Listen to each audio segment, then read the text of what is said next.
वीरांगनाओं में दुर्गावती का स्थान सर्वोच्च है। ये सब कुछ होने पर भी रानी दुर्गावती ने युद्ध क्षेत्र में जो वीरता और रण कौशल दिखलाया वो अद्वितीय ही है। हमको भारत तथा संसार की अन्य वीरांगनाओं का इतिहास भी मालूम है, पर बहुत कुछ खोज करने पर भी ऐसी दूसरी नारी दिखाई नहीं पड़ती जिसने उनके समान वर्षों तक सुशासन करके सेना को इतना दृढ़ बनाया हो कि वो अकबर जैसे प्रसिद्ध सम्राट की शक्तिशाली फौज को 2 बार पराजित कर सके। साथ ही अन्य किसी स्त्री ने युद्ध के खुले मैदान में उनके समान अस्त्र शस्त्र का प्रयोग करके प्रसिद्ध वीरों के छक्के छुड़ा देने का कठिन कार्य भी करके नहीं दिखाया। इतिहास में वीराबाई, कर्माबाई आदि 2-4 क्षत्राणियों के नाम पढ़ने में आते हैं, जिन्होंने कोई आकस्मिक अवसर उपस्थित हो जाने पर युद्ध क्षेत्र में प्रत्यक्ष युद्ध करके शत्रु पर विजय प्राप्त की है। परंतु उनके संबंध में इतनी कम बातें ज्ञात हो सकी हैं कि उनके आधार पर उनका विशेष वर्णन नहीं किया जा सकता है। एकमात्र झांसी वाली रानी लक्ष्मीबाई ही पिछले सैकड़ों वर्षों के भीतर ऐसे निकली हैं जिन्होंने स्त्रियों के अबला कहे जाने वाले कलंक को मिटाने के लिए एक प्रशंसा के योग्य उदाहरण हमारे सामने रखा है। देश के स्वाधीनता संग्राम में एक महत्वपूर्ण भाग अदा करके अपनी आहुति डाल देने की दृष्टि से इन दुर्गा और लक्ष्मी में कोई अंतर नहीं है, परंतु शस्त्र संचालन में दुर्गावती ने जो जौहर दिखलाया वो बेमिसाल है। संसार के पुराने इतिहास में किसी देश की महिला ने युद्ध में ऐसी वीरता और कौशल दिखलाया हो, इसका कोई प्रसिद्ध उदाहरण पढ़ने में नहीं आया है।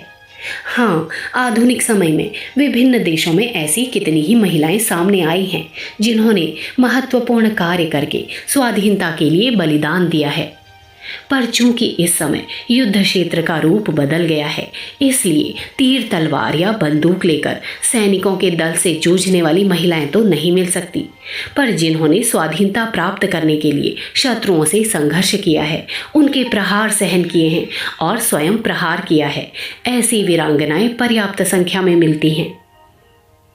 ऐसी देशभक्त महिलाओं की सबसे अधिक संख्या रूस में पाई जाती है।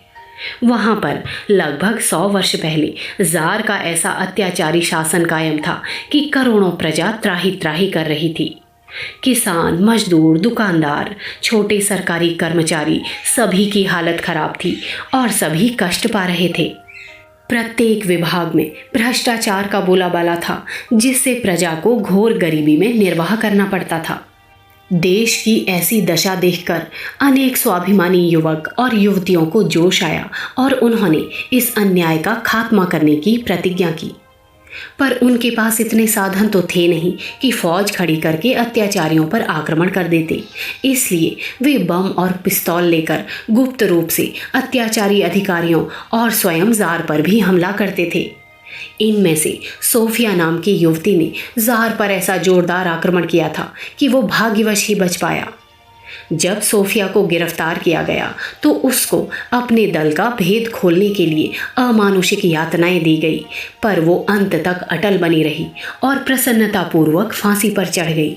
उसी तरह थर्रान आदि और भी बहुसंख्यक क्रांतिकारी युवतियों ने ऐसे कार्यों में भाग लिया और परिणाम स्वरूप वर्षों तक रूस के काले पानी साइबेरिया में, जहां सैकड़ों मील तक बर्फ बिछी रहती है, वहां घोर कष्ट सहन किए।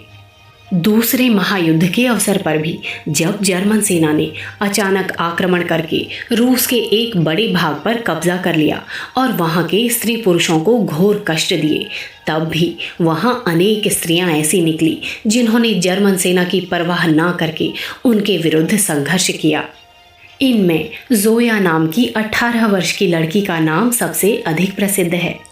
उसके विषय में एक लेखक ने लिखा है, रूसी इतिहास की 20वीं शताब्दी के चित्रपट पर जोया एक जीवित केंद्र बिंदु है, जिसने अपने देश की अंधकारपूर्ण और भयावह घड़ी में मर्दानगी को चुनौती देकर शत्रु के नृशंस प्रहार अपने सुकुमार शरीर पर सहे और आज़ादी के लिए हंसते हंसते प्राण विसर्जन कर दिए।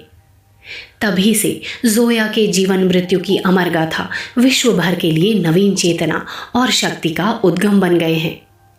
विभिन्न रूसी पत्रों में सैकड़ों लेख और निबंध इस 18 वर्षीय किशोरी कन्या की बलिदान कथा पर निकलते हैं। सार्वजनिक म्यूजियम के लिए चित्रकार ने जोया के चित्र बनाए। रूस के एक प्रसिद्ध नाटककार ने जोया पर एक नाटक लिखा। एक कवि ने लंबी कविता लिखी। 2 प्रसिद्ध मूर्तिकारों ने उसकी संगमरमर की मूर्ति बनाई और प्रख्यात फिल्म निर्माता उसके जीवन की कल्पित फिल्म बनाने में व्यस्त रहे। नगर, सड़कें, स्कूल, कारखाने, म्यूजियम उसके नाम पर खोले गए। रूसी लड़कियां जोया के दृष्टांत से जीवन पथ पर अग्रसर होने की प्रेरणा प्राप्त करती हैं। एक सामान्य ग्रामीण लड़की की इतनी महिमा इसलिए है कि उसने प्राणों की तनिक भी चिंता किए बिना अपने देश के शत्रुओं को नष्ट करने का हर तरह से प्रयत्न किया। वो पहले तो गुरिल्ला फौज में शामिल होकर जर्मन सेना को तरह तरह की हानि पहुंचाने की कार्यवाहियां करती रही। फिर एक दिन जर्मनी में छावनी के पास जाकर उसमें आग लगाकर चली आई। पर जब उसे ये मालूम हुआ कि उसकी लगाई आग से बहुत कम नुकसान हुआ तो वो दूसरे दिन भी फिर आग लगाने चली। उसके साथियों ने उसे रोका भी, आज मत जाओ क्योंकि जर्मन सिपाही सतर्क होंगे। पर वो अपनी प्रतिज्ञा को पूरा करने के लिए चल ही दी और आग लगाते हुए पकड़ ली गई। जर्मनों ने उसे पहले तो गुरिल्ला दल का भेद पूछने के लिए कोड़ों से खूब मारा तथा अन्य कई यातनाएं दी और फिर उसे फांसी पर चढ़ा दिया गया। अल्जीरिया की 3 जमीला नाम की युवतियां भी बहुत प्रसिद्ध हैं। वहां के देशभक्तों ने फ्रांस की अधीनता से छुटकारा पाने के लिए जो मुक्ति संग्राम आरंभ किया था उसमें ये अग्रगण्य थी। ये एक के बाद एक आंदोलन की नेता बनी और ऐसे साहस से फ्रांस की शासन सत्ता पर प्रहार किया कि सारा संसार चकित हो गया। इन तीनों को ही फ्रांस के जेल खानों में बंद करके यातनाएं दी गई, पर वे टस से मस न हुई। अंत में फ्रांस की सरकार को झुकना पड़ा और अल्जीरिया को स्वतंत्रता देनी पड़ी। हमारे भारत के क्रांतिकारी दल में एक ऐसी ही कुमारी कल्पना हुई थी जिसने देश के स्वाधीनता संग्राम में सैनिक बनकर भरी सभा में बंगाल के गवर्नर पर गोली चलाई थी।